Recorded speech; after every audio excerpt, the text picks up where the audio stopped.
Okay, I am trying to create my world to be a lot more loving. So, I know when my parrot repeats and parrots back, that maybe the world will actually get it. So I'm teaching my little bird to say, I love you. I love you. I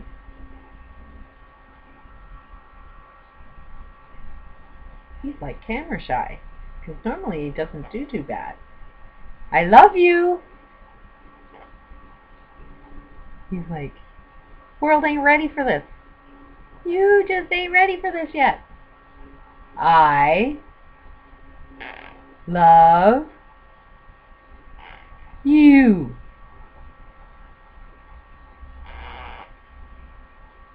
I love you. Yeah, I love you. Look, he's turning his back on the world. Hey, is the world ready? Is the world ready? Hey, don't think so, eh? I don't think the world quite grasps what unconditional love is all about. Because he could be so full of anger, and you heard him squawking. And it's like, pay attention to me. Pay attention to me.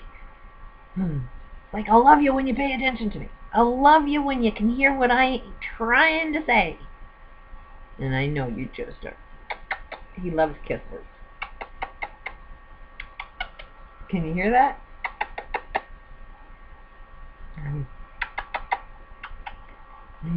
Kisses. Now say, I love you. I love you. Come on, you can say it. Be ready. I picture you ready. I visualize you ready. Because no, the world's not ready yet. Not ready. I'm still in development. I'm still maturing. I love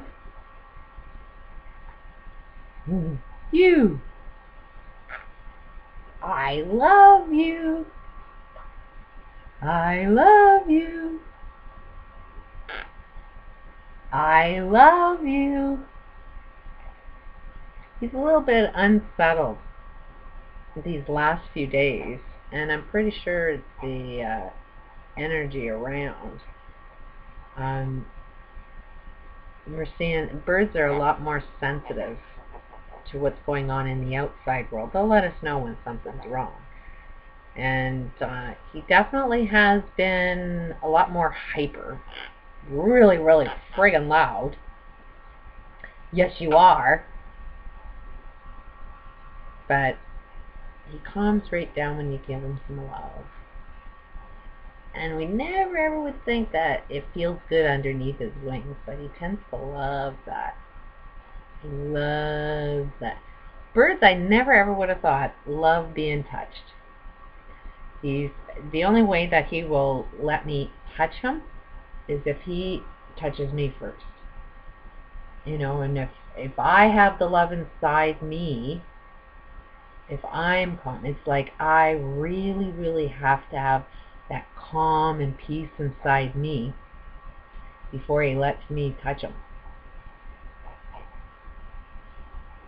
That they have these little feathers that have plastic on them that other birds, they need other birds to help clean them.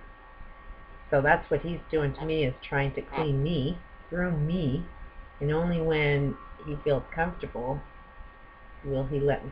But, you know, just like birds, they love this. Look at this.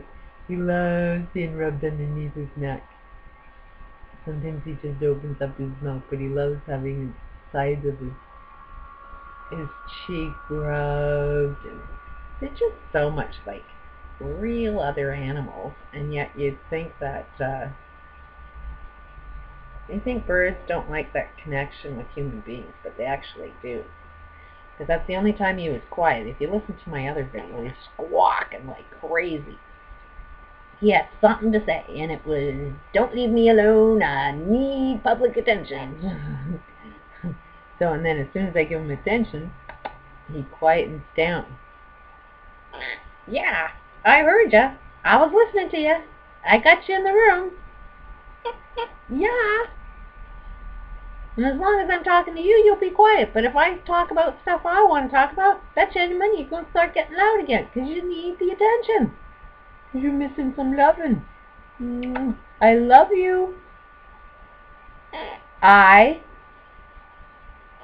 love you. I love you." Isn't he just adorable?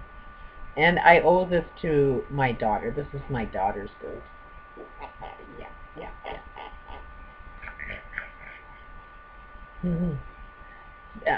My daughter works with animals at a pet store.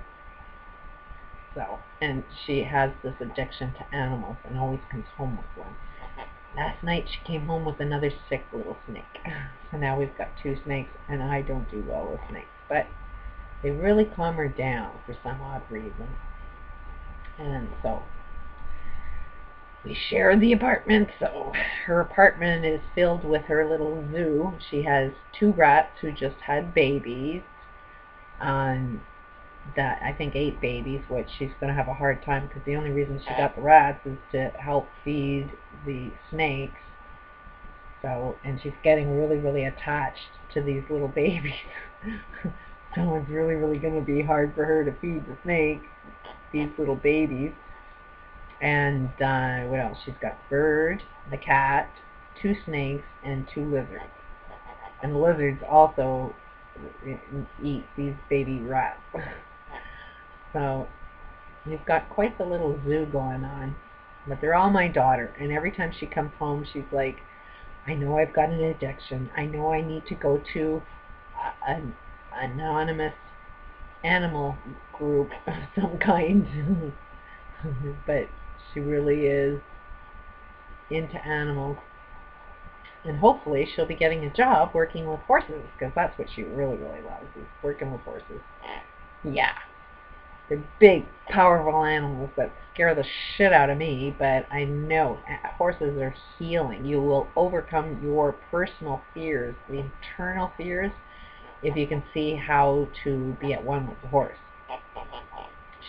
My daughter's really opened up my world to nature. And this is why I say your kids will teach you more about life than any adult who's an old dog who can't learn new tricks. But my kids have all taught me more about life. And my last daughter, teaches me all about nature. I am very, very left-brain logical thinker. Lost all of that in the last few years. Used to be an ex-programmer, but my brain can't even program anymore. It doesn't have that left-brain logical thinking. It's so much into the imagination, heart thing. So even my brain has definitely made a massive shift that I can't do half the things that I used to be able to do. And a lot of that is because of my daughter and her addiction with nature, which has healed her through the hell that she had to live with. So, I mean, I couldn't even see flowers, and she'd literally have to touch a flower for me to see it, and it was like, oh my God. But the more you can get in with nature and be at one with them, and then the more you end up seeing yourself, because they're a reflection of you. All of nature is a reflection of you, and you have to understand, do you really want this? I don't think a lot of things in nature are who we are. We perceive ourselves to be that way. A lot of our rules come from our perceptions of nature, which is only the strong survive, and that's not necessarily true.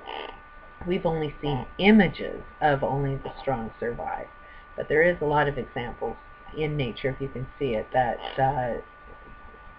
even with my cat, I've put a video up there with the cat and the bird.